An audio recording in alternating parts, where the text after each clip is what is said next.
তা আপনার এই কোটি কোটি টাকা ঋণ শোধ করার লোক তো রেডি আছে নাকি? আছে না? প্রিয় সাহেব কি বলে দেখুন। সমস্যা নেই, আপনার জানাজা পড়া হবে, আপনার মিলাদও হবে, আপনার একটা বড়সড় দোয়াও হবে ইনশাআল্লাহ। কিন্তু আল্লাহ পাক বলেছেন শহীদ, আল্লাহর পথে যুদ্ধ করে শহীদ হয়েছে, এই ব্যক্তির আত্মাও ঝুলে থাকে যতক্ষণ পর্যন্ত না তার ঋণটা শোধ করা হয়। এবার বলেন আমি কি বুঝাবো? আর কিছু বলতে হবে? তো এখন সেই দোয়া শিখাচ্ছি আপনাদেরকে, যে দোয়া শিখলে আপনারা ঋণ থেকে বাঁচবেন ইনশাআল্লাহ। কত দিবেন বলেন? আচ্ছা, হ্যাঁ, এই তো শুকরিয়া।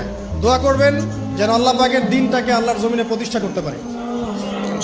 আমার সাথে বলেন, দোয়াটা হচ্ছে আল্লাহুম্মা ইকফিনি বিহালালিকা আন হারামিকা ওয়া আগনিনি বিফদলিকা আম্মান সিওয়াকা। এই দোয়াটা ছোট না, এটা মুখস্থ করবেন, সেজদায় পড়বেন, নামাজের সেজদায় পড়বেন, আত্তাহিয়াতু দরুদ শেষ তারপরে পড়বেন, নামাজ শেষে হাত তুলে করবেন, যখন তখন শেষ রাতটা করবেন, ইনশাআল্লাহ দেখবেন আপনার ঋণ বলতে কিছু থাকবে না।